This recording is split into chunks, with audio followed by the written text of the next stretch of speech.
much. But I think the thing that has been the most sort of strength inducing is the hard times coming through them. If you don't feel hope, you feel kind of a shaky hope, let's say, that things have usually worked out and maybe they will again, who knows? At the core, I know that's who I am. And some people have to work a little harder than others to get there.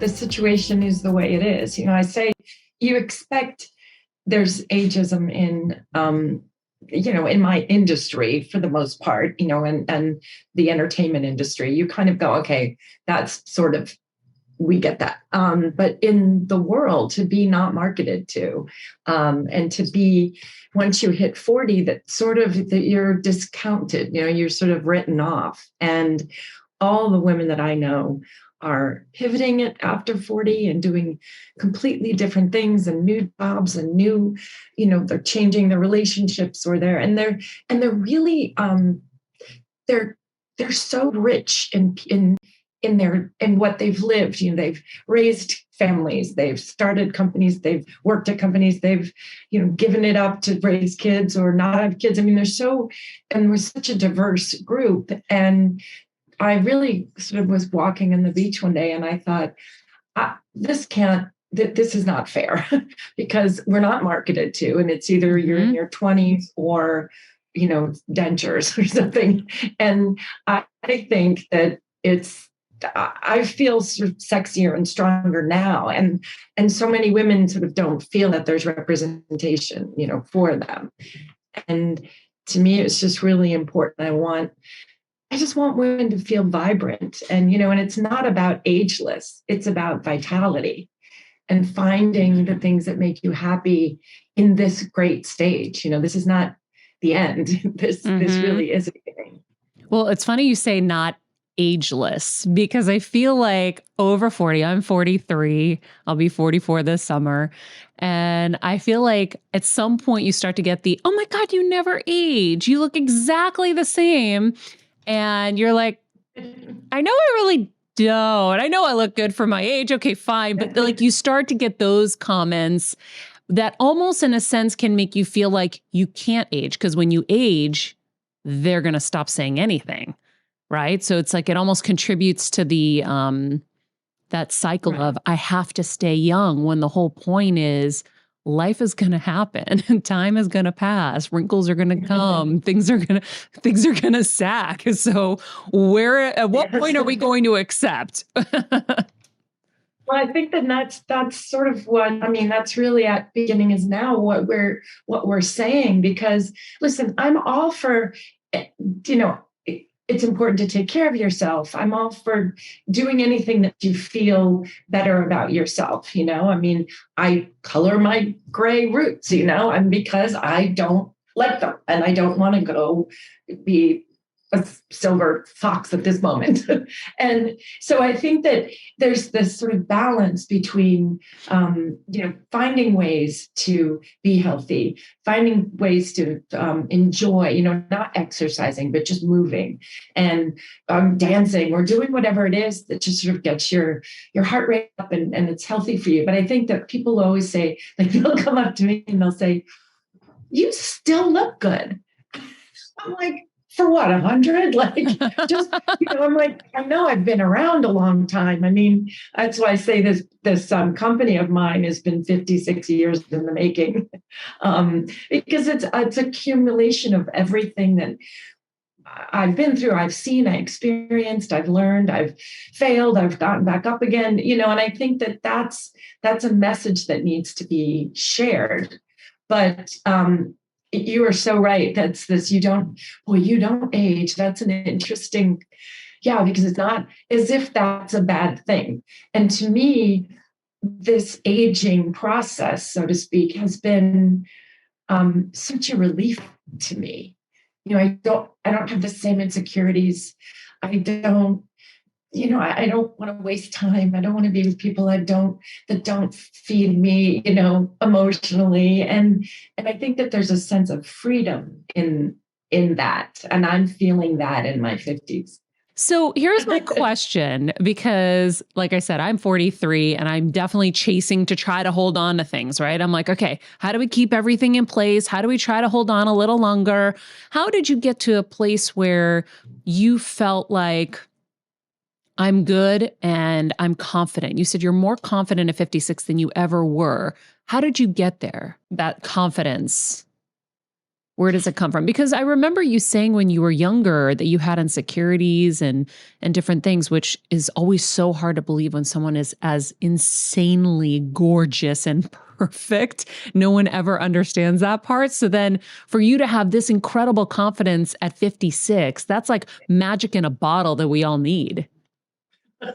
Well, I think, you start getting a little tired of that crummy feeling when you compare yourself to other people.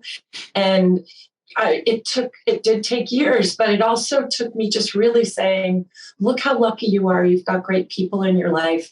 You have your children are healthy, and, there's been so much. But I think the thing that has been the most sort of strength inducing is the hard times coming through them. So literally, facing rejection, facing the failures, going through the struggles, and then finding a way to sort of not let it undo you and pick yourself up. And when I looked back, and I've really had a lot of kind of craziness, and I was always very stubborn, so I didn't want to lose. But it's that sort of the resilience grows over time. And, I think I feel like I've been incredibly lucky in my character because I am stubborn, and I don't want to be told no. And I don't want to, if there's something that I don't know how to do, I want to try to conquer it. And I've always been like that. But when I finally started giving myself a bit of a break and saying, your body is really held up okay. It made and, delivered children. It healed after surgeries. Starting to really just take stock of all the good that you do have instead of focusing on the things you don't have, really started to mentally change the way I felt about life. I think I always compared myself to other people or other actresses, and, oh, I should be doing that, or, oh, I should be doing this. And it's exhausting, and if you just kind of allow yourself to honor how hard it is to just live in the world, and I saw strong women around me too.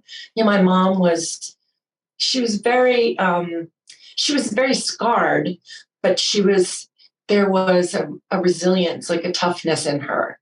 And, she would always say, tomorrow's another day. And, with this belief that, all right, what are we going to do about it? What's tomorrow? We have it tomorrow. Let's be happy about that. Yeah. So was there any therapy that helped you get to that place where you were able to create new patterns instead of focusing on the negative, getting to the positives about what your life's work, not just your career, but like your life and getting back up again, all of those things, to be able to focus on those rather than the negatives? I've been going to therapy for decades, and I've definitely it has given me such perspective. And it's actually, I've been going to the same therapist for, almost 30 years. No way.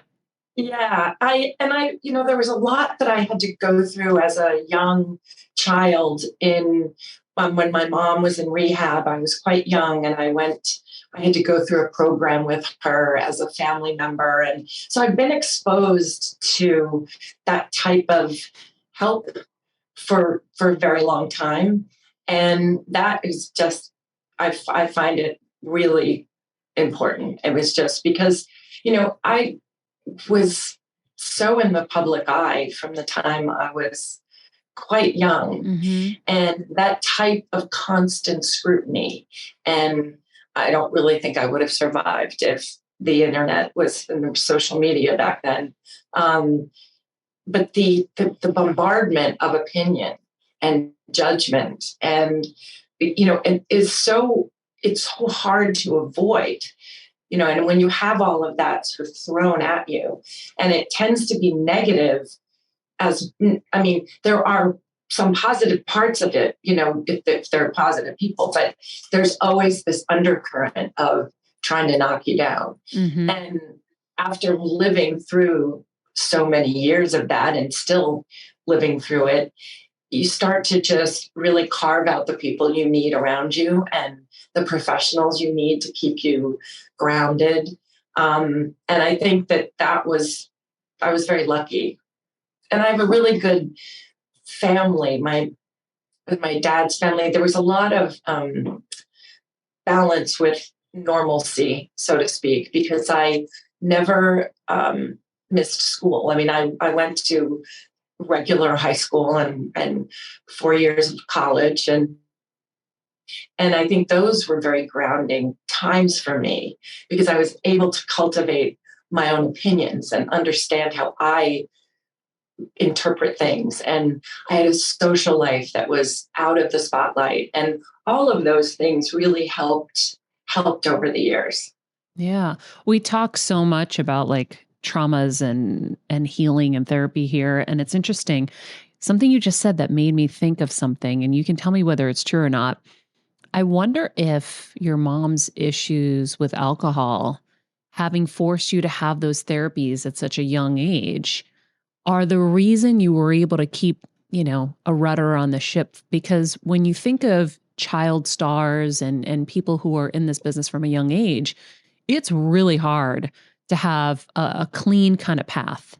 And somehow you had, even though you had a lot of struggles and a lot of adversity, you kept a clean path.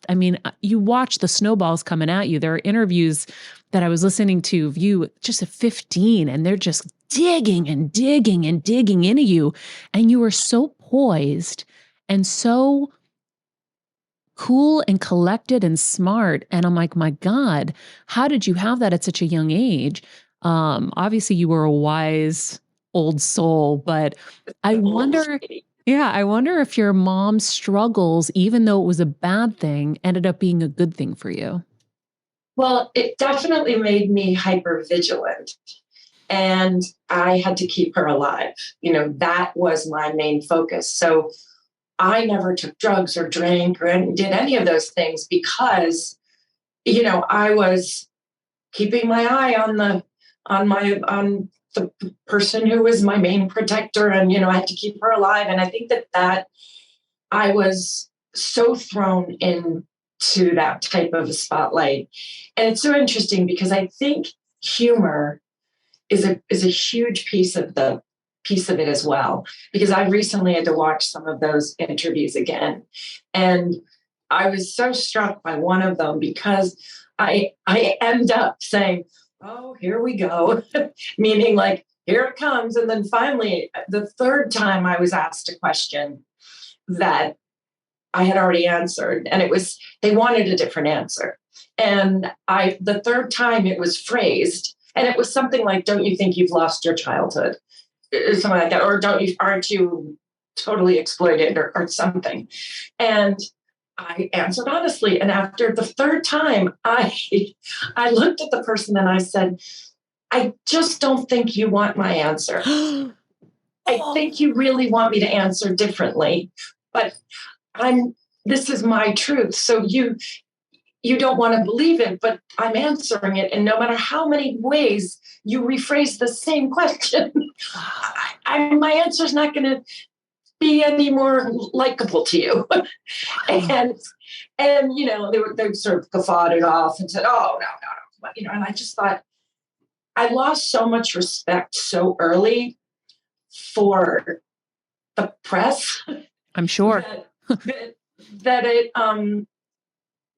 I didn't let them throw me as much because I I didn't respect him. Yeah. Do you know what I mean? And then every now and then you'd have an interview with somebody who was bright and articulate and had done the homework and didn't want to go through all of the same old stuff and wanted to approach it more intellectually. And those are the interviews that are the most compelling, I think, even when I was even when I was younger.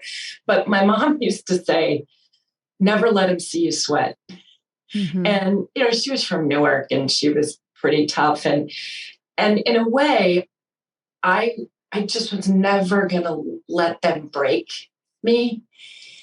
And it became this sort of game that I wanted to win, internally. That, I'm not going to let you shake me. I'm just not going to give you that much power. And it was just, wow, it like takes my breath away. Oh, thank you. We don't always know.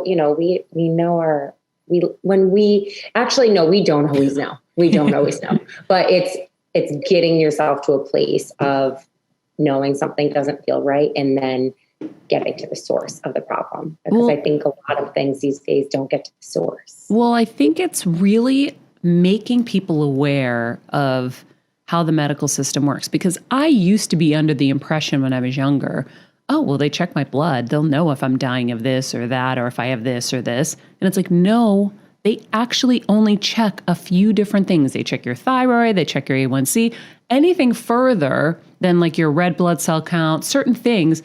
Those are specialized tests that you only get if you come in with symptoms of things. So now you're already in the hot seat and they're like, yep, confirmed, you're dying. Like, don't think that they know. They don't even know your blood type. You have to ask to get your blood type tested. Right. So I think we think that doctors are like God and we walk in and they just look at us and they know, but they don't.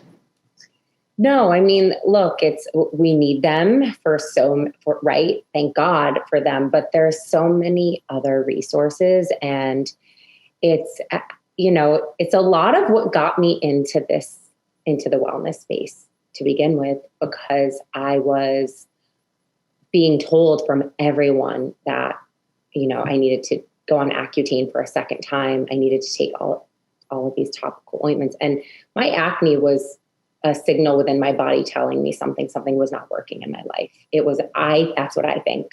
I think that it was a deep rooted, for me, it wasn't even like something that I was going through that was, yes, it was negative, but it was a signal, something, it was trying to tell me something. It's your skin is deeply connected to your gut. And that was it. Like, that was like the tip of the iceberg where I was like, okay, so if you're telling me that, and then I started looking at what I was eating and not only what I was putting in my body, putting on my body, the thoughts I was consistently thinking, and it was all toxic. It was all heavy and negative. And the more that I connected to that, I knew I was like, it's a lot within, the things that are going on in my mind that I'm constantly processing in my mind, and it was coming out in my skin. Some people hold weight or have other, even allergies. There's a lot of other things that how your body responds to things. And that unfortunately was one of the things for me amongst many other. Yeah, we're going to get into all of them. Yeah. I do want to stick on acne for a second because I had to deal with it myself and heal myself. I then helped another friend with hers, and hers was super bad, and we got her super good. I just helped another friend. Actually, somebody was taking care of my mom. I said, listen, let's fix this. I have an idea. I have a plan. And it worked. And it was like crazy amazing. So now I think I'm like 4 for 4. I just took on another patient. I said, come over. I'm going to go through the plan with you. We're going to get you good. And so I can't wait to be 5 for 5. But I'm curious to know how you did it and how you advise people. And then I want you to also cover, if you can, is there a solution to the scarring that sometimes occurs when you have deep cystic kind of acne?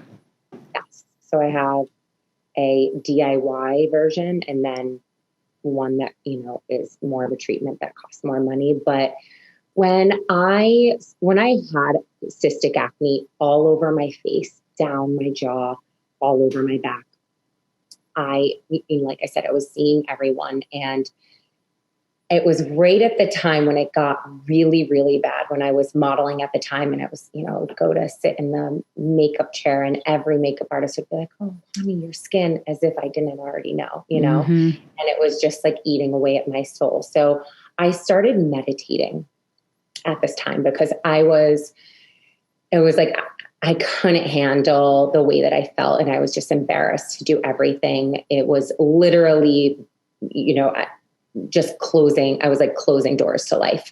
So once I started meditating, it all started to shift for me. And what it allowed me to really see was that I had been so awful to myself for so many years. And when I looked in the mirror, I only saw what was wrong with me and what I needed to fix. And I was never kind to myself, ever. I never thought I was enough. Something always needed, work. And I started to see my relationship with myself, which in turn, helped me see my relationship with the world, with my work, with my friends, with my boyfriend, now husband at the time. And when I say this, I really am not kidding. It's the first thing that I share to people when they reach out to me with these stories about acne. And the reason being is because I lived in a spiral of fight or flight, constantly living in fight or flight. And my nervous system was completely out of whack. So meditation helps you connect with your parasympathetic, your rest and digest. So the more that I meditated, I noticed it slowly starting to become less inflamed, where I was like always red and irritated, and it was becoming less. And then the more that I connected with the power of my thoughts, how it really ignited the shift within my body and my mind, I started to take a deeper dive at what was on my plate. And that's what really opened up the realm for me, shifting towards a plant-based, I call it plant-focused, I eat a plant-focused diet now because I've tried not to put myself in such a hard box. I had a history of an eating disorder. So I think when things are less labeled, it's better for me. But I started slowly eliminating trigger foods, high inflammation foods. So animal products, gluten, dairy, and it made a massive difference. It went from covered to clearing and covered here, which is also a lot of stress.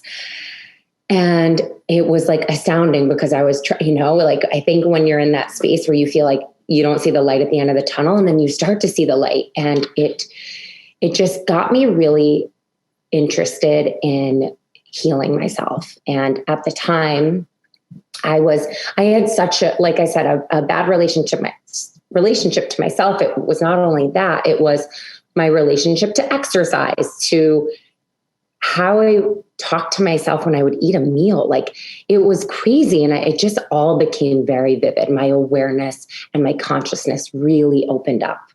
And it changed. It's why I'm here. It's why I'm doing this work, because I meditate every single day, because it's helped me look at life through the lens of love. And it sounds so crazy, but it helped me to love and accept myself and to be able to guide people in that way. I mean, look, of course, I can walk you through an elimination diet. There's supplements you can take. There's, changing your skincare, changing your home care, the laundry detergents, all of the things do make an impact. But the most important thing is to work on the power of your mind. It reminds me, as you're talking about, I don't know if you've seen it yet, but I bet you have. Have you seen Physical on Apple? No. I know. I don't watch many things. No. Melissa, you have to watch this one. Okay, I will. You have to watch this one because it's exactly what you just said. You're watching faux Jane Fonda. I call it faux Jane Fonda because it's like they stole her story in a sense. Yeah. It's like her story. And what they show is her inner monologue. So I don't even need to hear you tell me what you would say to yourself. I'm going to ask you for the benefit of everybody else. But you watch her as a character in this show abuse herself. My meditation practice really helped me observe it from like the inside out. How though? Like because I've meditated. Little girl. I've meditated and I don't see how I can get to that place. And I bet other people don't. So how did you get to that place where meditation transformed you in that way where you stopped thinking about your upper boob armpit, area or your thighs? What clicked? Like how and when did that click for you? The commitment to the practice. I have a real commitment to my practice because on the days that I don't show up for this work, I am very different. I'm so reactive. I am bitchier. I'm moodier. My highs are high. My lows are low. And I'm so anxious. It's like, I can definitely run anxious. I don't even like to say I have anxiety because I will not allow myself to attach to that permanently because then you walk around thinking like I have anxiety. I just have anxiety. I mean, know, and I'm like, no, I can get anxious, but I am not anxiety. It does not define me.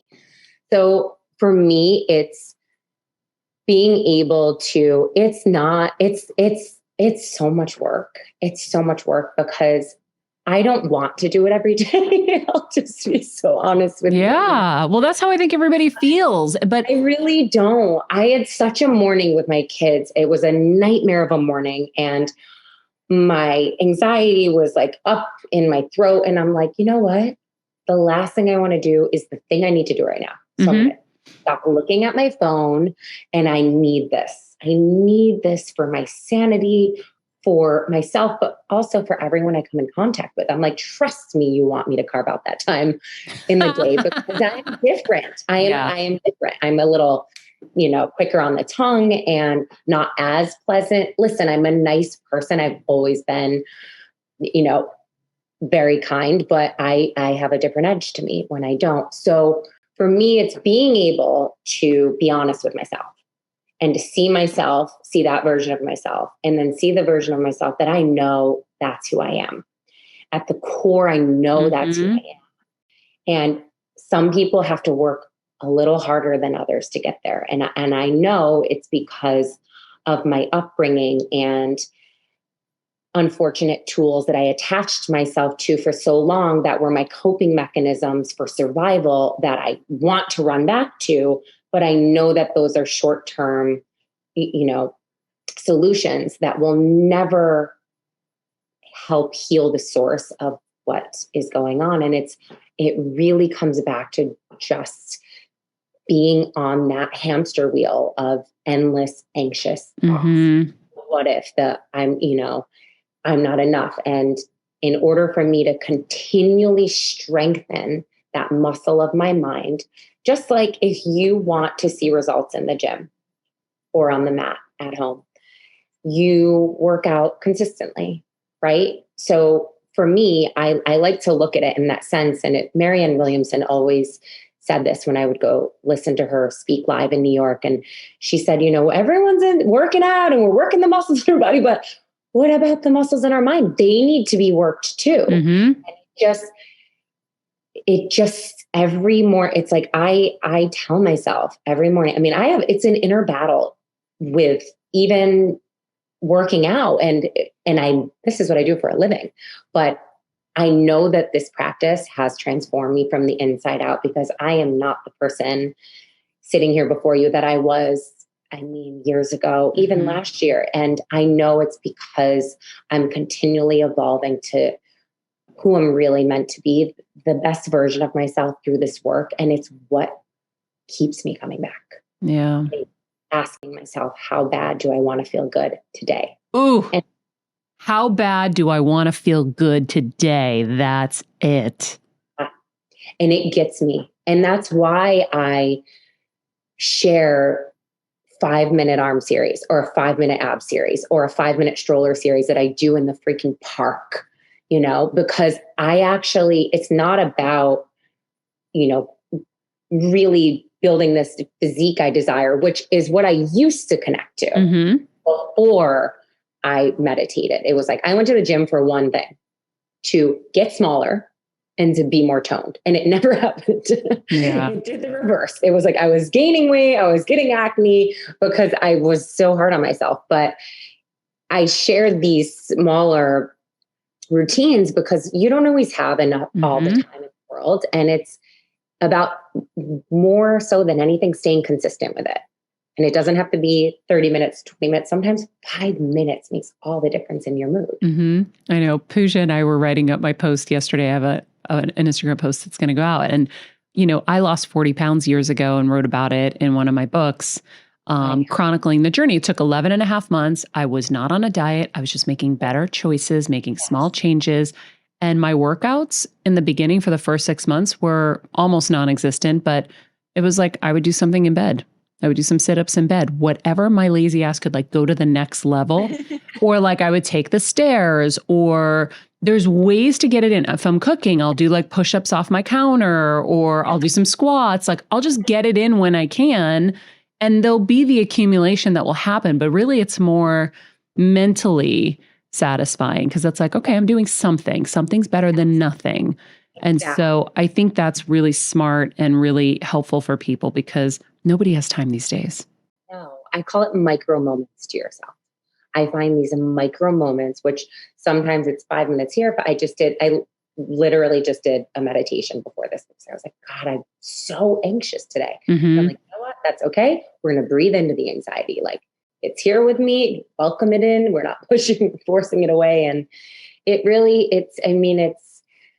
it's changed me as a person. And that's why I share it so passionately, because I know that when you commit to yourself and whatever it is, that makes you feel better, whatever practice it is, it doesn't have to be me. It could be any practice, that your life can become just, beautiful beyond anything you ever could have imagined. For me, I have 2 brothers, and one is 2 years older than I am. And so to me, surrender means you get your face ground in the dirt. Surrender in my family, because we were left-wing intellectuals, you never surrender. And surrender means weakness. And as I developed spiritually, as I evolved in my 20s and then converted in my early 30s and got sober at 32, you learn that surrender is, you put down your weapons and you come over to the winning side, which is the side of goodness and gentleness and this trippy love energy or this love intelligence, or whatever you would call God. You might call God Phil. Whatever it is, it's not your own kind of screwy pinball machine mind. As soon as you come over to the winning side, that for me is when you have a shot at peace of mind and acceptance. The surrender leads to the acceptance. It doesn't mean you have to love it. It's like forgiveness doesn't mean you have to have lunch with the person next week. It's that you accept that something really scary and bad is happening or has happened, over which you don't seem to have a lot of control, and that you're powerless, but you're not helpless. And what I learned at the young age of 23, my dad died when I was 25, and he really was the center of our world. He really was our higher power. Was that it begins with this kind of radical self-love and this radical self-care. And we were raised in the American way. I don't know if it's the same in Greece, but the American way is that you believe that if you just get something that you think is missing, then you're going to be okay, and that there's something that you can achieve, buy, date, or discover that will fill the Swiss cheese holes in your soul. And the Swiss cheese holes are so big when either you or your most beloved person has a cancer diagnosis. But what you learn spiritually is that we're not hungry for more and more and more of what we think we need to get. We're hungry for what we're not giving. And that once we start to give and we become people of service and we get out of ourselves to become people for others, paradoxically, we begin to fill up again. And it's like the font inside of us, the holy water font fills up. And we're not running around desperately with our little begging cup trying to get more from the world. You know, the world did not give me love and peace of mind, and the world can't take it from me. But I need to remember that it's going to be by sharing what I've been so freely given, by giving that I receive. I just got the chills everywhere. Lisa, I'm sure you are too. Oh, God. My neck was hurting so much. I was nodding so much at that. That was so powerful. It's just amazing to think of it in those terms. Like, we're hungry for what we're not giving. Yeah. I mean, like when people call, which they do, people I love, and they're upset or they feel really empty or freaked out by something, I say, you know what, if you want to have loving feelings, which is, to me, heaven, to be filled with loving feelings, right, Maria? Mm-hmm. It's heaven. If you want to have loving feelings, you do loving things. And you do a few anonymously. You know, I'm a Sunday school teacher, and I have a tiny little Sunday school at a failing church with usually 3 kids of all different ages.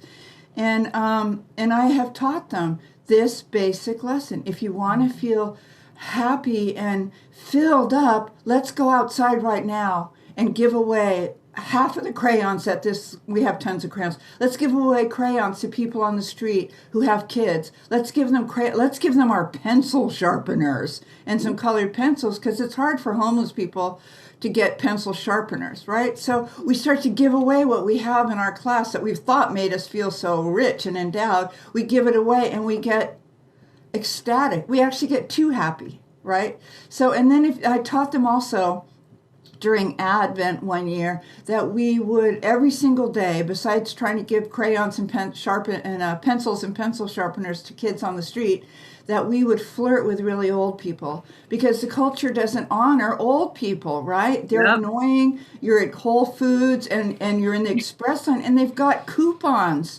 right? Please, God, don't ever let me be a person of couponage.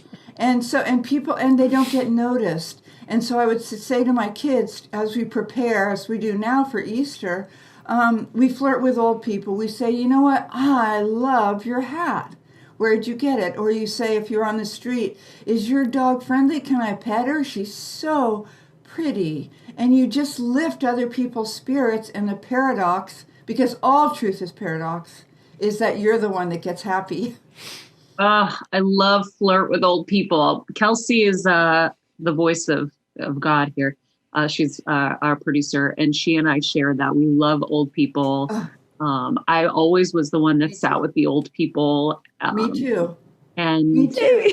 Me too. So I like the concept that you're bringing to us to make us more aware of something we can do in a kind of grander way, right? Like flirt with old people. I think it's so great. I think of all the people. I went to the bank yesterday, and there was like the janitors, and I have such a tight connection because we grew up janitors. So I always make sure I stop and acknowledge and say hello to them. And they're usually like a little confused. And, but I'm going to now really focus on flirting with old people. I usually will say hello, but now I'm going to take it a step further. I love that.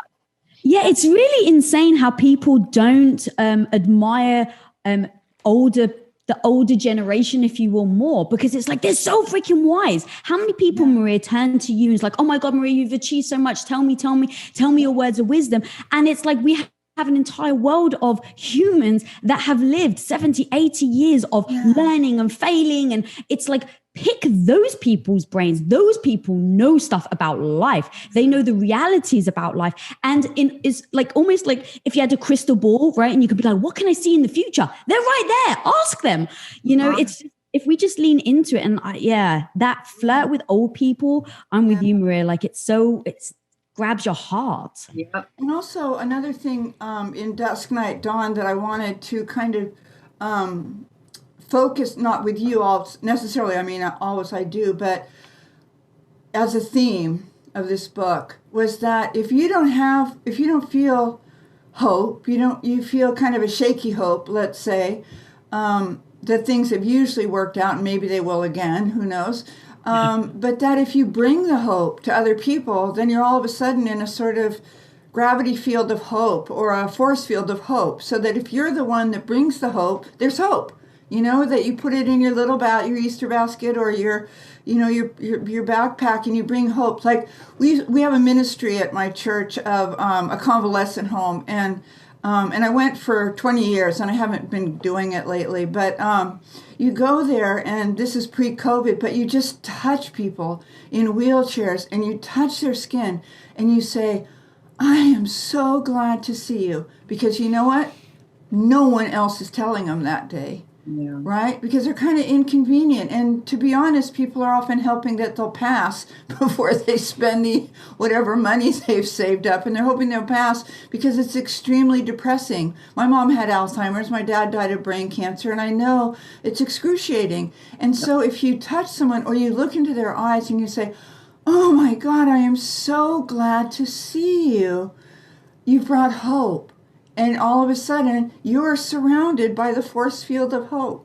It's so crazy because the American way is go get it, go find it, and go achieve it. And you all know this. If the world told you if you achieved this or that, it would fill the Swiss cheese inside of you, right? As soon as you got this, as soon as you got on the air, as soon as you got your own show, as soon as you got published, as soon as you got on the New York Times bestseller, as soon as, right? And you get there and it's great, very briefly. You navigate life. When life, we're taught, is a series of goals. We need a dream. We need to have these kind of benchmarks, right? And your parents teach you want to go to college so you can get a job and you can be successful. And success is measured with awards like Oscars or Nobel Peace Prizes or, whatever it is in your field. How do you kind of grapple with that notion? But then also, like, the three of us have been on the other side. We've had those accolades.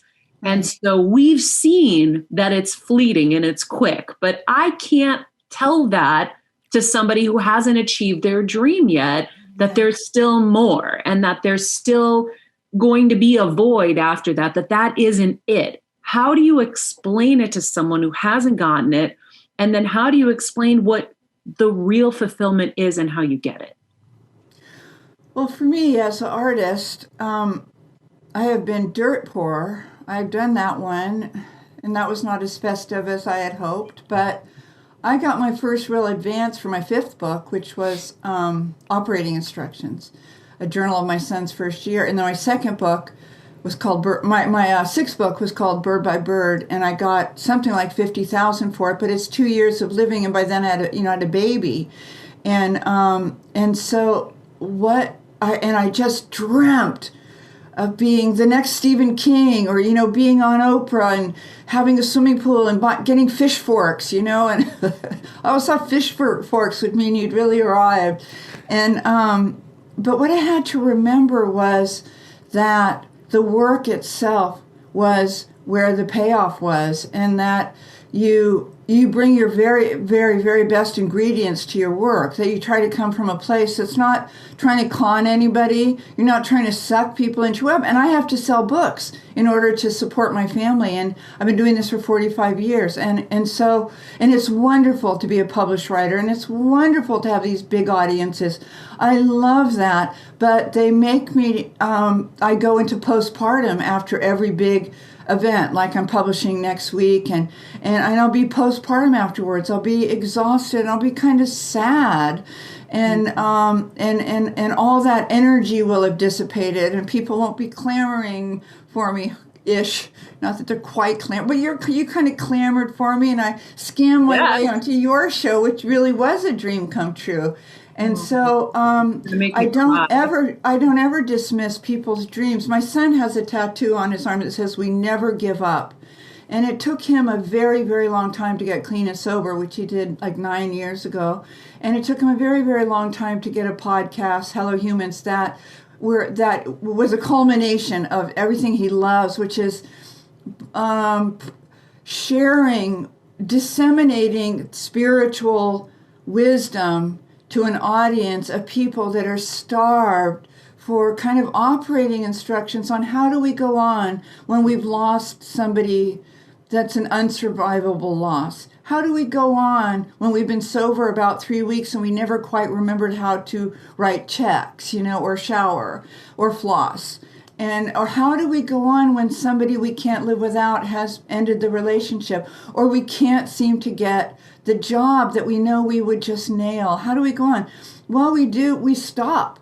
We get to, that's all this kind of forward thinking and this tripping, and it's fantasy, and which I love, don't get me wrong, but it's again in some ways like that mechanical rabbit that the greyhounds are chasing after.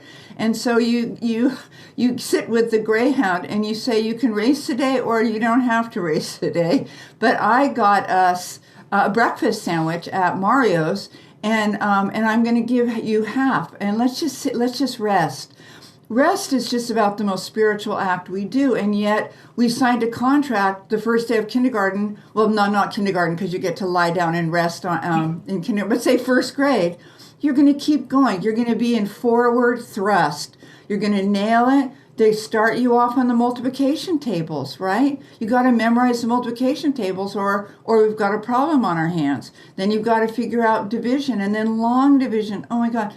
And so the thing is that we have teachers. We had teachers in kindergarten. We have teachers now, like your husband and I would both turn to the same books. If we were in loss or just limbo, or when life is, again, just too lifey, you turn to the teachers. And you turn to rest.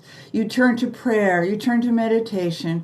You find a guided meditation if you're just too crazy to sit there quietly for 10 minutes. When we first get sober, the old timers always tell us hungry, angry, lonely, tired, which spells halt. And they say, what's going on right now that you're tripping? I heard a preacher say once, I think this is in Dust Night Dawn, the Lord is my shepherd, I shall not trip. But the old timers helping us get sober 35 years ago said to me, are you hungry?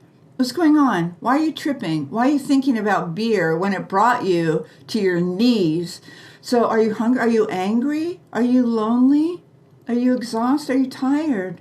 You're probably one of those things. So why don't we deal with that, and then there'll be kind of trickle down. We take care of our soul and our heart through the external world, through the skin, through eye contact. Like we're looking right into each other's eyes right now, Maria, right? Mm-hmm. And so it's like in Traveling Mercies, there's a piece about the shyness I feel about my jiggly cellulite thighs, and how I learned radical self-care for me to deal with the shame, this kind of institutional shame that women start learning at 4 years old, was to rub lotion into my thighs, rub this delicious smelling coconut lotion into my thighs, and also to put a little temporary tattoo of a rose on my thighs, and to beautify my thighs as a way of healing my hurting soul. And so I have a lot of people that come to me wanting to know how to write, or if they should give up, or if it's ridiculous to keep trying. And I say, it would be ridiculous to quit. I always tell people, no one in your family is going to be happy to hear that you're writing a memoir, but I am. And if if people wanted to write more kindly about you or more warmly about you, they should have behaved better. And I tell my writing students, you own everything that happened to you, and just tell it to me. Just tell it to me, but on paper. So it's I'm sure what you tell people who want to break into the world of acting and broadcasting and sharing at this level that you've discovered, I just think God is such a show off, but there was a shape waiting for you, and all this other teaching and healing and work prepared you for it. And at some point, kind of scared, we do it scared, you push back your sleeves and you take a long breath and you go and you step into the shape that's waiting for you. So that's, I'm sorry to be so long-winded, but I hope that answers telling people to prepare to step into that shape. Because it's waiting for you, and you get ready, and you take a kind of quavery breath, and then you step. This podcast and all related content published or distributed by or on behalf of Maria Menounos or MariaMenounos.com is for informational purposes only and may include information that is general in nature and that is not specific to you. Any information or opinions expressed or contained herein are not intended to serve as or replace medical advice, nor to diagnose, prescribe, or treat any disease, condition, illness, or injury, and you should consult the healthcare professional of your choice regarding all matters concerning your health, including before beginning any exercise, weight loss, or healthcare program. If you have or suspect you may have a healthcare emergency, please contact a qualified healthcare professional for treatment. Any information or opinions provided by a guest expert or host featured within website or on company's podcast are their own, not those of Maria Menounos or the company. Accordingly, Maria Menounos and the company cannot be responsible for any results or consequences or actions you may take based on information or opinions.